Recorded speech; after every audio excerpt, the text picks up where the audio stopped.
All right, for this week's e-seminar task, you're going to be required to write one case study paragraph, so a body paragraph for a case study question. You've been given the question separately, and you need to write a paragraph rather than this week. There'll be no quiz to do. All right, so before you're able to do that, we need to show you how to write a paragraph. So from this video, there's two things we want you to be able to do. The first one is to understand the nature of the question. You've got to be able to break down the question before you can get to writing a paragraph. So we're going to look at that first of all, breaking down the question.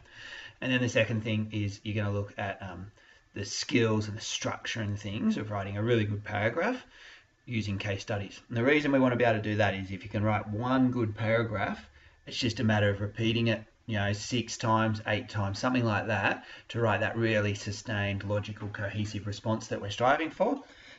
If you don't know how to do one paragraph, you're never going to be able to write that sustained, logical, cohesive response. So really just breaking it down to one paragraph that we can repeat the same structure and skills over and over. But first, breaking down the question. So you can see from 2012, when the syllabus that we're doing at the moment, when that started through 2016, these are all of the long response case study questions. The first thing to notice is that every year there's 2 questions and you get a choice of those 2. You can see all circled in red are the topics, with the one exception of 2014. In 2014, that particular question referred to workplace disputes. Now, workplace disputes are part of human resources, but that's the only year it didn't explicitly state one of the 4 topics, so operations, human resource, finance, or marketing. So just once out of those 10, it hasn't referred to a specific topic, but even that year was on a specific topic, and it'll always be on one. So the first thing you've got to be able to do is work out which of the 4 topics the content needs to come from. The second aspect is that subsection within that topic. So you'll remember that we within all 4 topics, we have role, influence, process, strategy. So role, influence, process, strategy. You can see there a couple of, so the 2016 were both on influences, lots of strategies before that. So the 6 before that were all on strategies. And then the year before, so the very first one was slightly different. It didn't name influences or strategies or process or role for that matter.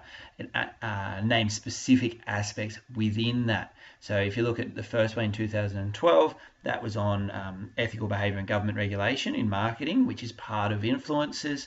And the other question that we looked at in the previous video, sources of funds, that's also part of influences. So you can see, generally speaking, there's 2 things, and we need to be able to work out, so which of the 4 topics are we looking at? So are we looking at finance, marketing, human resource, or operations? And then which part of that topic? Role, influence, process, strategy, or maybe occasionally even more specific than role, influence, process, strategy. That's the first step. We've got to be able to break that down so that we know what sort of content to be including. That's why it's so important in business studies to know your syllabus so that you can know what to refer to. From there, you need to work out what you need to do. Okay, so you know the content that it's on, but what you need to do. And that's all about the directive verb. So in each of those, if you look back at those previous slides, if you rewind, you'll see that each of them had a directive, what we call a directive verb. You can see that 4 of them had evaluate. So evaluate means to make a judgment. 3 of them had assess, which again is to make a judgment. 1 was analyze. And analyze is all about looking at the relationship between 2 things. Then in 2012, they also had how and why, which are a little bit less common, but they do occur. In general, what you'll be asked to do in business studies is to make a judgment. Basically looking at how well, whatever aspect it is you're looking at, how well it does what it's supposed to do. So in terms of if it's financial management strategies, how well do they contribute to the success of the business? Or maybe it's part of a marketing strategy. How much does that contribute to the success of the business? You need to make a judgment, and that's really, really critical. Okay, you need to make that judgment. All right, to write the paragraph. So the first bit I said we look at would be breaking down the question. Once you've done that and you understand what you're being asked to do, you then need to look at your body paragraphs. And we're going to do this in 2 ways. First way is probably something you've heard before, which is peel, point, explain, evidence, and link. And the second way is alarm, which some of you may have heard of before, and we're actually going to do that in detail in another video. For the first way though, for each of those body paragraphs, this is what we're trying to do. We've got to introduce the concept. So that's that theoretical concept from the syllabus. So we go to the right topic and then the right aspect of the subtopic. We work out the point we want to make, and we need a case study to support it.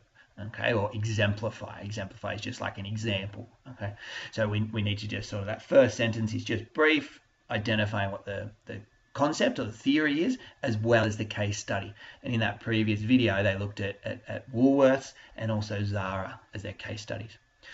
The second aspect, what you need to be doing in your paragraph, is explaining some of the theory.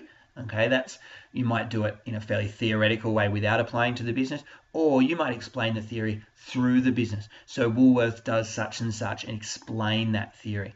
The business is really, really important. Okay, but we've got to explain the theory so that we show that we have that knowledge and that understanding. From there, we need to prove it. We need some evidence. That's where you need to research. That's why we're doing this as a practice task, so that you have some evidence. And I mean specific, tangible evidence, like numbers, statistics, that sort of stuff. The same way in English, you might remember some quotes. In maths, you might remember some formulas. In business studies, you've got to remember some evidence. And so that's the bit that is probably hard and makes a real difference between a good response and an excellent response. So you might be referring to profitability, and you might state that Apple made an $18 billion profit in the last quarter of 2014.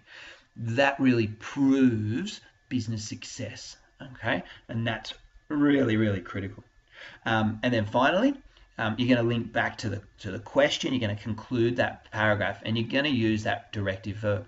So if you're asked to evaluate something, evaluate it. Say whether it's good, bad, or otherwise. Okay. If you're asked to assess something, the same. Say whether it's good, whether it's bad, how it contributes.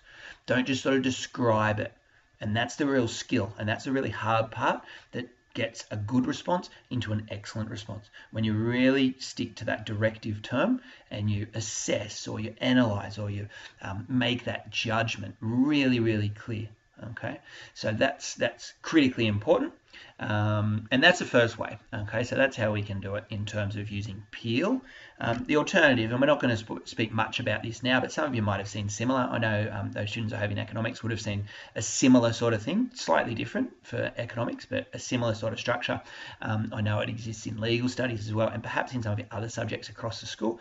Most of them will be just slightly different for different subjects, but this might help you as well to set up and structure that paragraph. So it might be that you want to go with the Peel structure, or you might want to use alarm.